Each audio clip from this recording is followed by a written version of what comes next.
Salam əziz dinləyicilər. Bugün biz 1860-70-ci illərdə keçirilən burja islahatları haqqında məlumat verəcəyik. Ümumiyyətlə bu burja islahatları haqqında danışanda ilk öncə necə baş verdi və yaxud da hansı zərurət yarandı ki, burja islahatları keçirildi?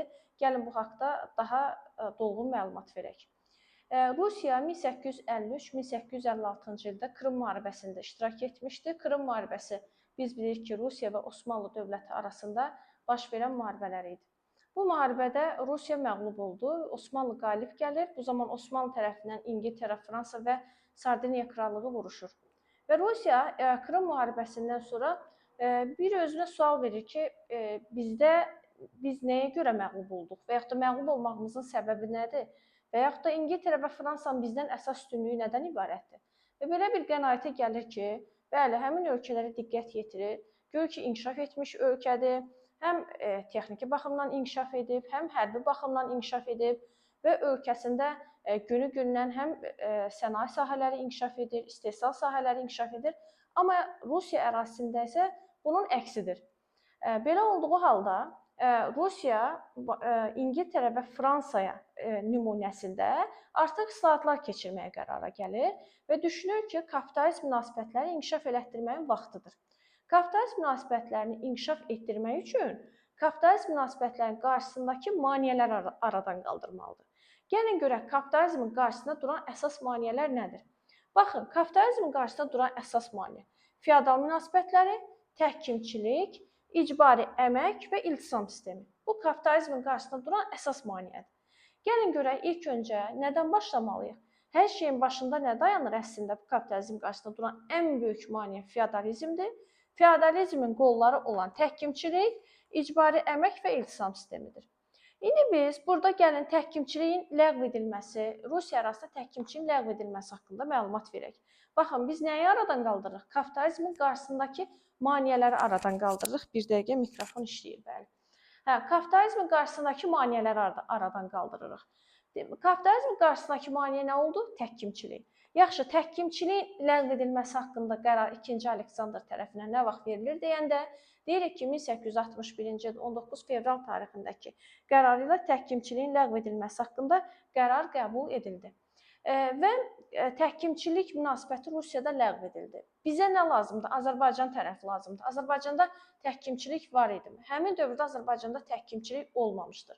Təhkimçilik dedikdə biz Qazan xanın dövründə 1303-cü ildə kəndlərin bir yerdən başqa yerə getməsinə icazə verilməməsi, 1303-cü il bunu götürə bilərik. Lakin bu da çox qısa müddət Azərbaycanda çəkmişdir. Yəni, ümumilikdə Azərbaycanda təhkimli münasibətlər yox idi. Azərbaycanda kəndli feodaldan təhkimli deyildi. Kəndli feodaldan iqtisadi baxımdan asılı idi. İqtisadi baxımdan bu cümləyə mütləq şəkildə diqqət yetirək. Ona görə Azərbaycanda feodal münasibətlərin ləğvi müəyyən qədər gecikdirildi. Yəni, təhkimçilik olmadığına görə gecikdirilir. İndi digər bir məsələ nədir? Təhkimçinin qarşısında duran digər maneə nədir? Təhkimçinin qarşısında duran digər maneə deyirik ki, feodal münasibətlərin Azərbaycanda bəs tamamilə ləğvi nədir? Feodal münasibətlərin Azərbaycanda ləğvi 1870-ci ilə təsadüf edir. Yəni, feodal asılı münasibətlərin ləğv edilməsi haqqında əsasnamə qəbul olundu. Bu əsasnamədə unutmayaq ki, 1870-də 3 əsas məsələyə toxunur.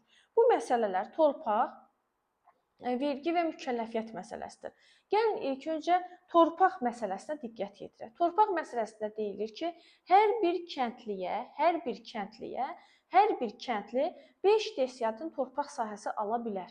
Və bunu da nəyin müqabilində? Ödənç ödəyərək 5 desiatın torpaq sahəsini ala bilər və öz şəxsi mülkiyyətinə keçirməlidir. Yenə də deyirik, bunun üçün nə ödəməlidir? Ödənç verməlidir. Daha sonra biz burada diqqət yetirəndə deyir, kəndli mülkədar kəndlinin əlindəki əgər 5 desiatından artıq torpaq verilibsə, onun artığını kəsib mülkədar özünə götürə bilərdi. Bax, bu məqama diqqət yetirik. Ardınca biz deyirik ki, kəndlinin daimi istifadəsində olan həyətyanı torpaqdır, bağdır, tut ağaclardır, əkin sahələrdir. Bu, onun pay torpağı hesab olunurdu. Bax, bu məsələyə də diqqət yetirməliyik. Bir də belə bir məsələ var. Mülkədar kəndlinin torpağını nə vaxt biz artıq hissəsini kəsib götürə bilir deyirik? Artıq hissəsini o zaman kəsib götürə bilir ki, hansı ki mülkədar əkinə yararlı torpağın 1/3 hissəsindən az qalardısa özünə, o zaman deyir ki, kəsib götürə bilir. Yəni beləliklə 5 desiatrin kəndli torpaq ala bilir, öz şəxsi mülkiyyətinə çevirə bilir və bunun üçün də ödəniş ödəməlidir.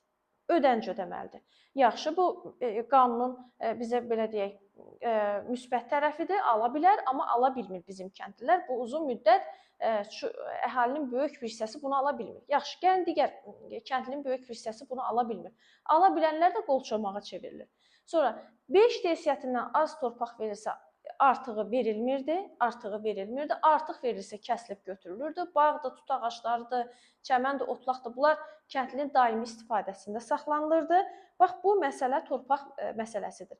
Bəs vergi məsələsi nədir? Baxın, vergi məsələsində ən əsas bizim yadda saxlayacağımız məqam 1870-ci ilin əsasnaməsində nəzərdə tutulur ki, biyar ləğv edilsin. Biyar ləğv edilir. Bunun əvəzinə biyar ləğv edilərək əvəzinə pulla ödəniş olunmalı idi. Yəni, kəndli pul ödənişi verməlidir. Biyarın əvəzinə pul ödənişi verməlidir. Yəni, biyar məcburi görülən iş idi. Həmin məcburi işin yerinə pul verməlidir. Baxın, bu məsələ var. Sonra məhsul vergisi burada yenə mal cəhət olaraq qalır, əsas yer tuturdu. Bax, bu məsələdə diqqətli olaq. Feodal asılı münasibətləri, bəli, burada mükəlləfiyyət hissəsinə gələndə deyirik ki, Azərbaycanda feodal asılı münasibətləri ləğv edilir və ləğv edilməsi haqqında qərar qəbul edilir və Azərbaycanda sahibkar kəndlər şəxsən azad olunur. Baxın, sahibkar kəndli hissəsində gəlin dayanaq. Nədir ümumiyyətlə sahibkar kəndli? Bir də mən diqqət yetirim, bəli. Aha, video çəkilir. Deməli, indi bax, bu bir dənə maraqlı, bizə lazım olacaq hissəyə gəlin, nəzər yetirək. Ümumiyyətlə, baxın, əvvəlki mövzuda görəcəksiniz. Kəndli özü 2 hissəyə bölündü. Sahibkar kəndlisi və dövlət kəndlisi. Nə vaxt deyəndə deyirik 19-cu əsrin əvvəllərində. 19-un əvvəlində dövlət kəndlisi və sahibkar kəndlisi. Dövlət kəndlisinin sahibkar kəndlindən fərqini bilirsiniz. Və yaxud da sahibkar kəndlisinin dövlət kəndlisindən fərqini bilirsiniz. Sahibkar kəndlisi həm sahibkara vergi ödəyir, həm dövlətə. Yaxşı, bizə bu nə lazımdır? Dövlət kəndləri ilə bağlı islahatlar nə vaxt keçirilib? Bir, ona diqqət yetirməliyik. Bir də sahibkar kəndləri ilə bağlı islahatlar nə vaxt keçirilib? Baxın, ona diqqət yetirməliyik. Bizim bugün danışdığımız 1870 sahibkar kəndlisinə aiddir. Yaxşı, bundan əvvəl sahibkar kəndisinə aid islahat var idi, deyirik var idi. O zaman sahibkar kəndlərinə aid olan islahatları gəlin bir yerə yığaq. Deməli, sahibkar kəndləri ilə bağlı keçirilən islahatlar 1847, 1870, 1912, 1913-cü illərdir. Deməli, 1847, 70, 1912, 13 sahibkar kəndləri ilə bağlı keçirilən islahatlardır. Bu sahibkardır. Dəftərimizdə bunu qeyd edirik. Bəs dövlət kəndləri ilə bağlı keçirilən islahatların illəri neçənci illərdir deyəndə deyirik ki, 1900-cü ilin qanunu və həmin qanuna əsasən də 1903-cü ildə də əsasnamə qəbul olunubdur. Bu 1900 deməli 1903-cü ildir. Həm də 1903 yadda saxlaya bilərsiniz ki, dünya iqtisadi böhranı başlayır. Bu iqtisadi böhran olduğu vaxtda Azərbaycanda dövlət kəndləri ilə bağlı 1900-1903-cə islahatlar keçirilir. Nəysə qayıdırıq geri, hara qayıdırıq, harada qalmışıq? Sahibkar kəndlərində. Neçənci ildə qalmışıq? 1870-ci ildə. 1870-ci ilin islahatlarına diqqət yetirdik. İndi biz nəyə diqqət yetirəcəyik, nəyə baxacağıq? Baxaq indi, davam edək. Kapitalizm inkişafında mane olan səbəblər, feodal münasibətlər, təhkimçi, icbari əmək, iltisam sistemi. Təhkimçi Azərbaycanda nə vaxt ləğv edilib? Dedik ki, Azərbaycan təhkimçiliyi olmayıbdır. Rusiyada 1861 19 fevral tarixində də Azərbaycanda feodal münasibətlər nə vaxt ləğv edildi? 1870-də.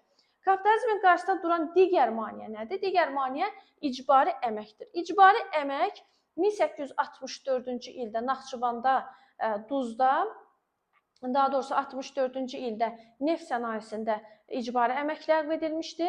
O cümlədən 68-ci ildə artıq bu yeni bizim kitablarımızda yoxdur, amma gəlin əlavə məlumat kimi deyək ki, Naxçıvanda duz və zəng mədənlərində icbari əmək ləğv edilibdir. Ardıcıllıqla gedəndə